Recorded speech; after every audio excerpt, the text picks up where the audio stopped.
মানুষের নিঃশব্দ চিন্তা কি হচ্ছে, নিঃশব্দ চিন্তার কথা আমি আল্লাহ পাক জানি, কি কল্পনা করতেছে, মনের মধ্যে কি নাড়াচাড়া করতেছে আমি আল্লাহ পাক তাও জানি। বলেন সুবহানাল্লাহ। কোরআনে কারীম বলছে, ওয়া ইন তাজহার বিল কওলি ফা ইন্নাহু ইয়ালামুস সিররা ওয়া আখফা। তুমি নিজের কণ্ঠে উচ্চ স্বরে কি বলছো আর তোমার হৃদয়ের মধ্যে কি চিন্তা হচ্ছে আমি আল্লাহ পাক তাও জানি। এখানে দুটো শব্দ আল্লাহ বলেছেন, এক হচ্ছে সির। সির শব্দের অর্থ হচ্ছে আপনি কি বলছেন, প্রকাশ করছেন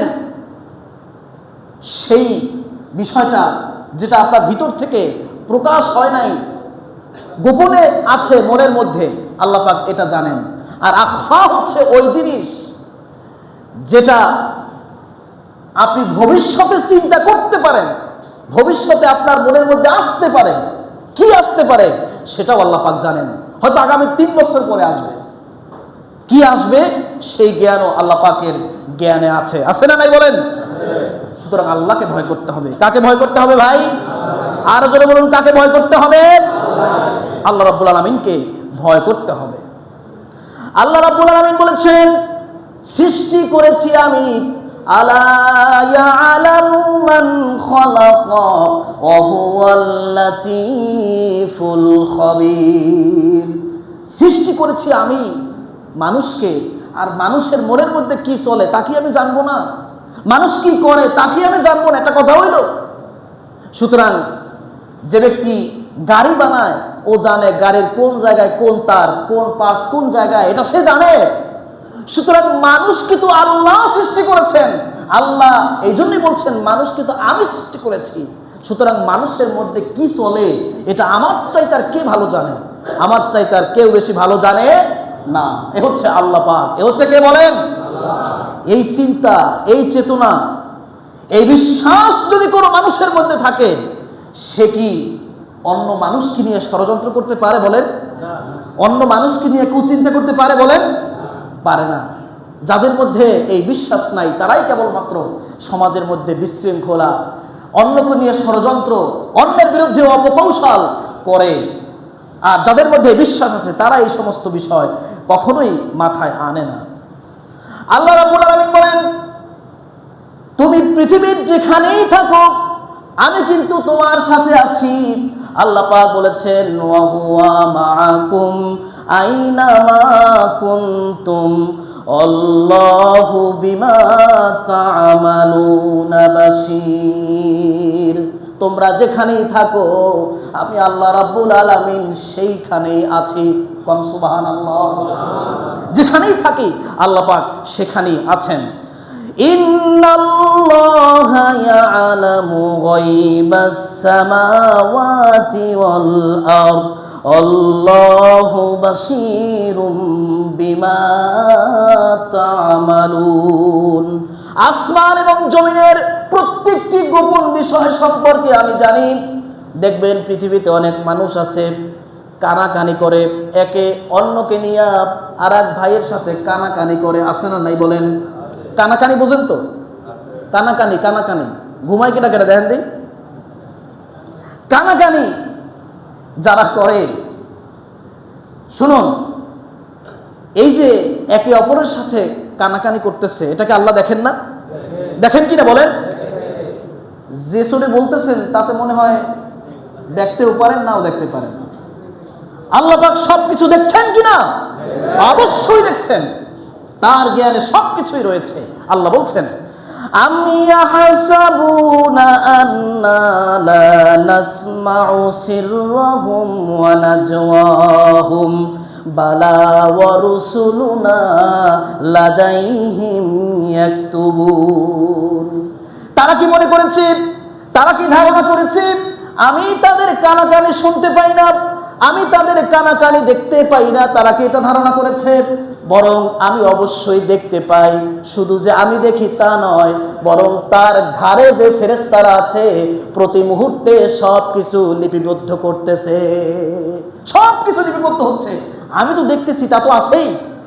মানুষ যা করে ফেরেশতারা সব কিছু লিপিবদ্ধ করতেছে।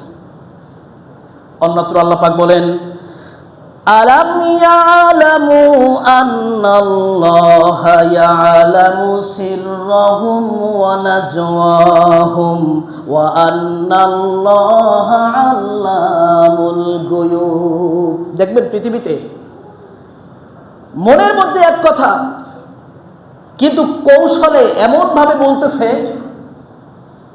ভিতরে এক কিন্তু কৌশল করে আরেক কথা বলে, এরপরে কৌশলে এমন কথা বলে যা যেন ওই মানুষটা বুঝতে পারে না, এই জন্য কৌশলে কথা বলে। এরকম লোক আছে না নাই বলেন?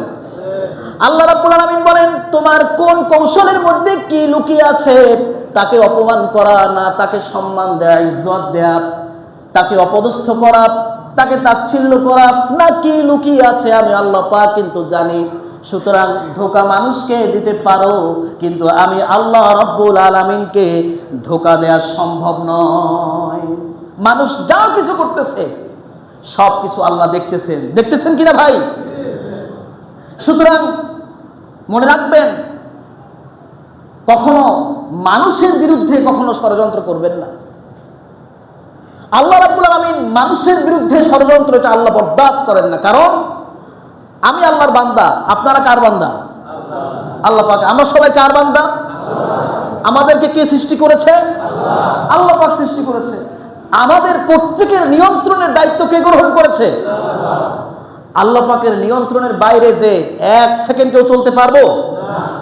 সুতরাং আল্লাহর বান্দাকে আল্লাহ নিয়ন্ত্রণ করছেন, আর ওই বান্দার বিরুদ্ধে আপনি ষড়যন্ত্র করতেছেন। আপনি হাত দিয়েছেন কোন জায়গায়? চিন্তা করেন, কোন জায়গায় হাত দিয়েছেন চিন্তা করুন। কত মানুষ আছে আর এক ভাইকে অপমানিত করার জন্য আর একজনের সাথে যাইয়া কথা বলে, ষড়যন্ত্র করে পিছনে পিছনে, আছে না নাই? রাত দিন 24 ঘন্টা। ভাই, আপনি উপার্জন করেন, মাথার ঘাম পায়ে ফেলে আপনি উপার্জন করে আপনার সন্তানকে আপনি খাওয়াচ্ছেন, আপনি খেয়ে পরে বেঁচে আছেন, নিজের খাইয়া নিজের পরে, এরপরে শুধু শুধু পাপ কামাই করেন। আপনার চাইতে হতভম্ব, আপনার চাইতে অথর্ব মূর্খ মানুষ দ্বিতীয়টা আছে বলে আমার মনে হয় না। নিজের খাইয়া নিজের পরে পাপ কামাই করেন, এরকম লোক আছে না নাই? তা পাপ কি পাপ? নামাজ পড়ে না তা না, রোজা রাখে না তা না, আরেকটা মানুষের ব্যাপারে যায় ষড়যন্ত্র করে, আরেকটা মানুষ নিয়ে পড়ে থাকে, এরকম লোক আছে না নাই বলেন? আল্লাহ রাব্বুল আলামিন বলেছেন, তুমি তার ইজ্জত নিয়ে ছিনিমিনি করতেছো, তুমি তার ইজ্জতের উপরে হস্তক্ষেপ করতেছো। মনে রাখবা, ইজ্জত দেওয়ার মালিকও তুমি না, সম্মান দেওয়ার মালিকও তুমি না, আর অপমান করার মালিকও তুমি না। সুতরাং আমি তোমাকে পৃথিবীতে চলার মতো সুযোগ দিয়েছি, ভালো মন্দ দুইটাই করার মতো সুযোগ তোমাকে দিয়েছি। সুতরাং সুযোগ পাইয়া তুমি আমার বান্দার বিরুদ্ধে তাকে অপমান করার জন্য চেষ্টা করতেছো। মনে রেখো, আমি আল্লাহ রাব্বুল আলামিন, আমাদের এক উস্তাদ বলতো, আল্লাহ যদি কাউরে চুল দইরা উপরে উঠায়, তাম পৃথিবীর সবাই তার পা দইরা নিচে নামাইতে পারবে না। ঠিক কিনা বলেন? আল্লাহ রাব্বুল আলামিন কাউকে যদি নিচে নামিয়ে দেয়, আর তাম পৃথিবীর সবাই যদি তার চুল দইরা উপরে উঠাইতে চায়, মনে রাখবেন কশিন কালেও সেটা পারবে না। ঠিক কিনা বলেন? ইজ্জত সম্মানের মালিক একমাত্র, কেবলমাত্র, শুধুমাত্র কে বলেন? আল্লাহ পাক। আপনি দেখছেন না, ওই আল্লাহ এখনো আছেন। মনে রাখবেন, বাংলাদেশের সুপ্রিম কোর্টের একজন বিচারপতি, সম্মান মর্যাদা, কত সম্মান কত মর্যাদা আল্লাহ তাকে দিয়েছিল। ঠিক কিনা বলেন? ইজ্জত, একজন বাংলাদেশের সুপ্রিম কোর্টের বিচারপতি। আপনি চিন্তা করেন, ওই রায় যখন মানুষের বিরুদ্ধে ষড়যন্ত্র শুরু করলো, আল্লাহ পাক বরদাস্ত করেন নাই। সময় যখন এসেছে, আল্লাহ পাক গোটা জাতির সামনে কলা পাতায় শোয়াই রেখেছে। ঠিক কিনা? ওইটার নাম নিব না, শয়তান টয়তানের নাম নিব না। আপনি শুধু মনে করুন আর খেয়াল করুন, গোটা জাতির সামনে আল্লাহ অপমানিত অপদস্থ করেছে। শেষ পর্যন্ত শুয়েছিল কোথায়? সেই আল্লাহ আছে না নাই? সেই আল্লাহর ক্ষমতা আছে না নাই? সুতরাং যাই করেন না কেন, মানুষের বিরুদ্ধে ষড়যন্ত্র করবেন না, এটা অনেক মারাত্মক অপরাধ। বিশ্বাস করুন, আল্লাহ রাব্বুল আলামিন বলেছেন